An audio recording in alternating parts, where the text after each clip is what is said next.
E aí, pessoal, vamos para a terceira e última parte do vídeo sobre resistência à insulina, que agora vai ser a conduta nutricional. Primeira parte é sobre os mecanismos de ação, você conhecendo para que serve. O segundo é sobre os exames laboratoriais. E a última parte é o tratamento. Eu sei que não foram todos vocês que assistiram as outras duas partes, ou assistiram e já esqueceram de alguns detalhes, então um breve resumo do que eu disse nos outros dois vídeos. Quando você tem um consumo mais elevado de carboidrato, você aumenta a sua glicemia, né, a quantidade de glicose que você tem na circulação, um processo de hiperglicemia. Essa hiperglicemia causa a produção de insulina pelas células beta-pancreáticas. Essa insulina, por sua vez, liga no receptor dela no tecido-alvo, gera uma cascata dentro da célula para mobilização de um carinha que chama GLUT4 até o citoplasma da sua célula para a glicose que está na circulação consiga entrar para dentro da célula, certinho? Quando você tem um processo de resistência à insulina, alguma coisa aqui não está funcionando de maneira que deveria, né? Seja, por exemplo, a fosforilação, seja a mobilização, seja a produção da própria insulina. Então, a gente vai falar um pouquinho sobre isso, né? Lembrando que quando você começa a elevar esse processo de resistência à insulina, você começa a ter algumas alterações laboratoriais. Então, tem uma alteração em glicemia em jejum e insulina em jejum.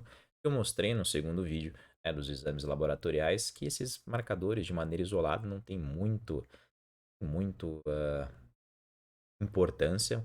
O interessante seria fazer uma associação com o ROMI-R, principalmente, né, que é um cálculo que foi mostrado no segundo vídeo. E quando você tem valores anormais de glicemia, talvez utilizar o ROMA2. É também utilizado o peptídeo C. Peptídeo C é mais naqueles cenários quando a gente tem algum indivíduo utilizando a insulina e você quer se diferenciar, né? O que é insulina endógena e o que é insulina exógena, para ver ainda a capacidade de produção desse seu paciente. Você tem hemoglobina glicada, que ele está medindo basicamente a sua glicemia pelo um período de pelo menos 30 dias, e quando você não quer tanta certeza assim, né? Tanta sensibilidade, porque seria mais ou menos 50% do valor referente aos 30 dias, até 120 dias ela consegue medir. Né? A frutosamina ela mede outras proteínas também dessa circulação, em especial, por exemplo, a albumina, que é o que você tem em maiores quantidades. E por fim, você tem a glicosúria, que é o marcador na urina para verificar os níveis de glicose nessa sua urina. Então, a partir disso, quando você sabe dos exames laboratoriais, como é que a gente faz para conseguir tratar via em condutas nutricionais? Então, para mim, o mineral mais importante que tem acaba sendo o magnésio. O magnésio trago para vocês essa evidência e aqui que é o interessante você ter visto a primeira parte. E você vai perceber que os efeitos de ação desses minerais em específicos estão condizentes com essa via aqui de toda essa ligação que você tem. Então, posso iniciar falando que quando a insulina ela se liga, lembra que ela gera uma autofosforilação em tirosina? Então, para a insulina se autofosforilar em tirosina, ela é dependente de magnésio. Então, se você tem níveis baixos de magnésio, talvez ela não consiga se fosforilar na tirosina, talvez ela se fosforile em serina, e aí meio que você. Pensa como se fosse uma chave de um carro. Você quer virar ela para o lado certo para funcionar. Se você virar para o outro lado, não vai funcionar o motor e não vai conseguir mobilizar esse GLUT4 para fora. Então, mostrando realmente a importância do magnésio nessa via. Quando você tem, por exemplo, a glicose entrando nessa célula, ela vai seguir uma via glicolítica e para isso você vai ter a formação de ATP, né? Então, para gerar ATP, eu já falei isso num outro vídeo também, que é sobre ciclo de Krebs, você também é dependente de magnésio. Então, quando você tem baixos níveis de magnésio, você vai ter baixa formação de ATP e você vai começar a danificar esse processo dessa via, vai gerar um acúmulo se você não tem a geração de um produto final, certinho? E também o magnésio, quando você tem deficiência dele, ele serve como se fosse um inibidor de canais de cálcio, certo? Então, quando você tem baixa quantidade desse mineral, você vai ter uma maior entrada de cálcio, principalmente em células do seu adipócito e células neurais. O que isso vai promover? Principalmente uma coisa que a gente chama de estresse oxidativo, vai começar a gerar um processo inflamatório. Já falei também na primeira parte do vídeo, aquele fator NF-kappa-beta ligando lá no núcleo, né, para fazer a transcrição para gerar a tradução de marcadores inflamatórios, o que eu citei no vídeo foi o TNF-alfa. Então, quando você aumenta a inflamação, você aumenta, por exemplo, o TNF-alfa e ele vai começar a inibir algumas partes dessa região aqui da cascata para sinalização da insulina, para mobilização do GLUT4, aqui em específico, que citado no primeiro vídeo foi no substrato de receptores de insulina, né, o IRS1 e 2. Ele bloqueando essa via, você não consegue seguir para PI3K, PIP2, PIP3, tá bom? Danificando também quando você tem baixas quantidades de magnésio. O problema é que quando você pensa em deficiência de magnésio, ela é bem comum, né? Porque a ingesta na população normalmente é mais baixo, mesmo sendo fácil de ser adquirido na alimentação, mas alguns hábitos alimentares que normalmente estão associados nesses indivíduos que têm resistência à insulina, eles colaboram para piorar cada vez mais o caso. O que eu quero dizer com isso? Quando você consome muita cafeína, você também aumenta a excreção de magnésio. Quando você aumenta o consumo de álcool, aquele álcool frequente, né, diário, rotineiro, também aumenta a excreção de magnésio. E quando você tem uma resistência à insulina, ou seja, você tem uma alteração principalmente na glicemia e insulina, uma hiperglicemia, uma hiperinsulinemia, você também diminui a reabsorção de magnésio e aumenta mais essa excreção. Então, uma doença que cada vez mais fica piorando, piorando, piorando, principalmente por fazer a eliminação de marcadores, né, minerais que conseguiram te ajudar nessa doença. Então, é de extrema importância esse mineral para ser investigado nesse seu paciente, né? Até a suplementação às vezes pode ser bem-vindo. Quando você pensa em recomendação de magnésio, é de 400 miligramas para homens e 310 miligramas para mulheres. Você encontra facilmente na alimentação em sementes, semente de abóbora principalmente, vegetais folhosos, cacau, oleaginosas e na própria fruta como se for como o abacate, né? Quando você pensa sobre suplementação, varia de 100 a 400 miligramas por dia. Os formatos que normalmente são escolhidos é o citrato e o quelato, e às vezes pelo preço a gente acaba escolhendo também o cloreto de magnésio. Consegue melhorar a resistência à insulina. Se você melhora essa parte de sinal, consequentemente, você vai melhorar a resistência à insulina, né? Ampliar essa sensibilidade. Quando você quer formular, basicamente você escreve lá magnésio, entre parênteses, citrato, fecha parênteses e coloca lá a dosagem, 400 miligramas. Só toma um pouco de cuidado de você colocar grandes quantidades de magnésio. Às vezes compensa você colocar, por exemplo, 200 miligramas e falar para ele tomar 2 vezes no dia do que colocar uma cápsula de 400 miligramas para você conseguir verificar se ele não vai ter alguns colaterais quanto ao uso, né? O mais comum que tem quando você erra na mão de magnésio é dar diarreia. E aí não é muito legal para o seu paciente, né? O segundo mineral, que também é tão importante quanto o magnésio, e também né, você vai ver aí na frente que tem até uma associação, uma sinergia entre os dois, é o cromo. O cromo tá aqui, esse desenho, talvez você já tenha lido alguns nomes. É claro que o meu desenho, meu slide é muito mais legal do que essa imagem do livro, mas basicamente é aquilo lá, né, da insulina se ligando no receptor, aí tem os receptores de insulina, PI3K, PDK, via da KT, e aqui ele só colocou a via realmente da mobilização, da translocação do GLUT4 para o citoplasma, para captação dessa glicose para o interior. Tanto que eu falei isso já até decorou, né? Eu já devo ter falado umas 20 vezes, né? Nessa sequência de vídeos. Quando você pensa no cromo, então a própria imagem aqui está mostrando onde o cromo consegue atuar. Ele atua, por exemplo, na fosforilação, ele atua então nas atividades das proteínas quinase, lembra? Tudo isso aqui é proteína quinase que fica lá fosforilando, adicionando um fosfato nessas regiões aí para conseguir funcionar. Aqui você pode perceber também ó, que tem uma fosforilação em tirosina, então ele reduz o estresse dessa sua célula, porque se você tem um aumento de estresse, um aumento de inflamação, esse substrato do receptor de insulina, ele acaba sendo fosforilado em serina e vai para uma outra via, né, que gera uma ubiquinização e não realmente na mobilização do GLUT4 pela ativação dessa via da AKT. Então ele também reduz a fosforilação em serina. E aqui também ele consegue aumentar os níveis de AMP, lembra? ATP, ADP, AMP. Quando você aumenta os níveis de AMP, você depende mais ATP, então consequentemente você mobiliza mais glicose para o interior dessa célula para conseguir então gerar mais ATP. Lembra? Para fazer ATP, acaba sendo dependente de magnésio. Então, o que eu quero dizer, o cromo ele consegue amplificar o sinal. Não é que ele vai fazer produzir mais insulina, não, não, ele vai fazer com que a insulina tenha um efeito muito maior. E a suplementação acaba sendo extremamente bem-vinda. Lembrando que assim, da mesma maneira do magnésio, que a gente fala um pouco sobre hábitos alimentares, o cromo também acaba tendo influência em hábito alimentar. Quando você tem um aumento exacerbado de carboidratos simples, né, açúcar, principalmente doces, produtos industrializados, você tem uma maior produção de insulina. E quando você produz mais insulina, você utiliza cromo. Então, produzindo mais insulina, você vai tendo menos cromo, porque você vai usando, vai acabar. E o cromo, que nem eu disse no slide anterior, ele tem importância na amplificação do sinal. Então, aumentar o consumo de alimentos açucarados aumenta a excreção, então talvez a suplementação seja interessante. Mas lembre, é muito comum eu pegar nos consultórios pacientes que chegam lá com aquelas fórmulas anti-doce, né? Que tem lá picolinato de cromo, como se o cromo fosse reduzir a vontade que você tem para doce. Não é assim que funciona, é o contrário, né? Quando você come grandes quantidades de carboidrato, você elimina mais cromo e a suplementação é bacana.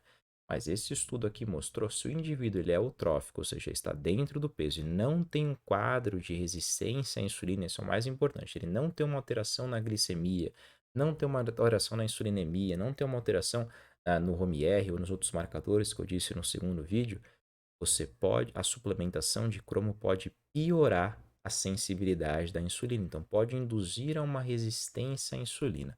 O próprio artigo não citou o mecanismo, mas vale dizer que às vezes não é que faz bem que você tem que suplementar para todo mundo, tá? Tenta suplementar para aqueles indivíduos que têm uma resistência à insulina, tá? Para você não piorar o paciente que é saudável. Lembrando que aqui eu falei sobre o magnésio, no primeiro mineral. O segundo mineral, eu trago esse artigo mostrando para vocês, né, que ele fez uma comparação, que ele separou em 4 grupos, que o primeiro grupo é o grupo placebo, né, aquele grupo que ele vai comparar com o restante. O segundo grupo tomava 160 microgramas de cromo, o terceiro grupo 200 miligramas de magnésio e o último grupo tomava uma associação de 200 miligramas de magnésio e de 160 microgramas de cromo.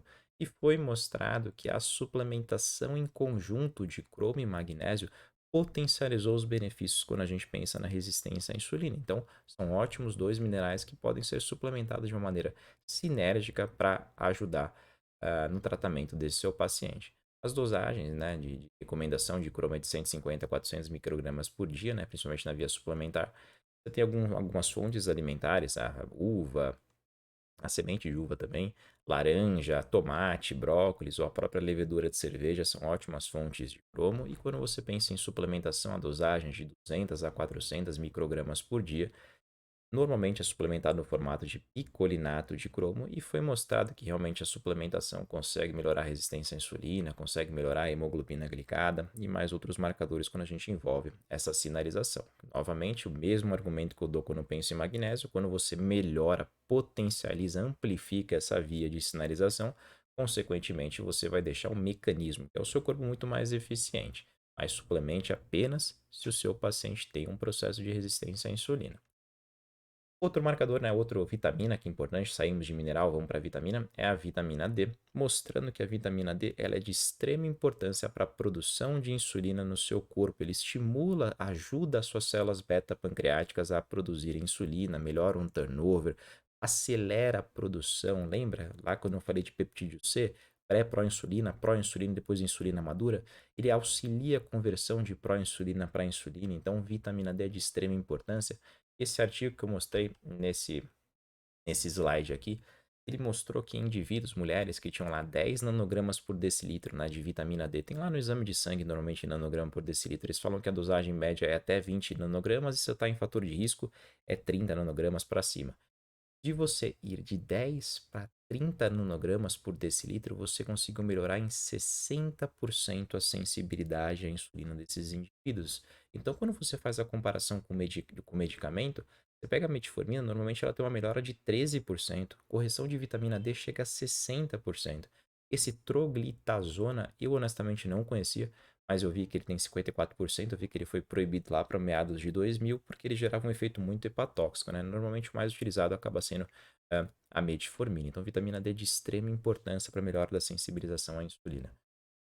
Outra coisa importante também quando a gente pensa na vitamina D, ela consegue aumentar a quantidade de receptores que você tem de insulina na célula, então, consequentemente, você melhora a sensibilidade dela. Ela diminui também a ativação desses canais de cálcio. Lembra que canal de cálcio induz inflamação, e a inflamação ela pode atrapalhar na sensibilização da sua insulina, né, naquele mecanismo, né, no IRS, mas também esse aumento de inflamação pode gerar uma coisa que a gente chama de apoptose, principalmente nas suas células beta-pancreáticas, ou seja, você começa a gerar uma autodestruição das células beta que produzem a insulina no seu corpo, e a longo prazo você começa a diminuir essa produção e vai ficar acabando sendo dependente de insulina, né? Então, a vitamina D também tem um efeito altamente anti-inflamatório.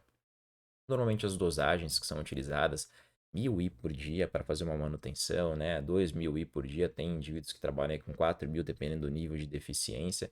Ela também consegue melhorar a resistência à insulina e normalmente a via utilizada é o colecalciferol. Vale lembrar uma coisa de extrema importância. Quando você suplementa quantidades de vitamina D, a vitamina D utiliza o magnésio para ativá-la. Então, quanto maior a quantidade de vitamina D que você fornece, maior demanda de magnésio o seu corpo precisa. Então, quando você suplementa lá 50.000 I por dia, o cara tem uma quantidade de magnésio extremamente baixa, você vai deixar mais baixa ainda, deixando mais baixa ainda, você vai pegar lá na primeira parte desse vídeo que a gente falou sobre a importância dele. Você vai diminuir muito mais a sinalização. Então, faça também suplementação num balde aí. Lembra que o permitido para nutricionista também tem um, não é de 50.000, tudo bem? Então, vamos pensar aqui também sobre os alimentos. Aqui eu tinha feito de uma maneira, mas eu achei que ia ficar muito longo o vídeo. Eu tinha falado de cada alimento em específico, então só vou citar aqui basicamente os que estão em associação com resistência à insulina. Aqui mostrando que o consumo de uma maçã conseguiu reduzir em 28% o risco de diabetes tipo 2 naqueles indivíduos que não consumiam. Berries também são interessantes aqui comparando berries, né, fruta morango, a acerola, a framboesa, o mirtilo, né, que é o blueberry. Você consumir ele 2 vezes por semana apresentou um risco muito menor naqueles indivíduos que consumiam uma vez por mês. Pera também, mostrando que quanto maior o consumo, menor o risco. Vinho, uma taça de vinho também conseguiu reduzir, aí, pelo menos uma taça na semana, conseguiu reduzir em 16% o risco de desenvolvimento de diabetes tipo 2. Cada artigo desse trabalhava de uma maneira. Alguns reduziam a glicemia em jejum, alguns reduziam a quantidade de insulina, alguns reduziam, por exemplo, a hemoglobina glicada, né, o marcador, o ROMI-R, mas são alimentos que você consegue incorporar no cardápio desse seu paciente ou no seu próprio cardápio. Chá verde, café também. Lembrando que aqui tudo retirado desse artigo da referência de polifenóis. Então ele fala sobre diversos polifenóis, fala dos flavonoides, né, dos ácidos clorogênicos, que seja. Então, citando que chá verde e café, numa dosagem de 2 vezes por dia, também consegue reduzir o risco. O chocolate, principalmente referente ao cacau, né, aquele chocolate mais amargo, também tem redução da resistência à insulina. Lembrando que o cacau é uma das maiores fontes de magnésio, então, obviamente, quando você insere um alimento que é rico no mineral, que tem uma certa importância na resistência à insulina, você vai melhorar. A canela, que tem uma associação aí de pelo menos de 1 a 3 gramas por dia do consumo de canela, consegue também reduzir a resistência à insulina. Aqui, a canela fez uma comparação até com a própria metformina. Uvas também conseguem ajudar. Romã, aqui o romã ele fez sobre o suco de romã, então às vezes era uma quantidade maior de romã, né? Mas aqui foi um total de 120 ml por dia.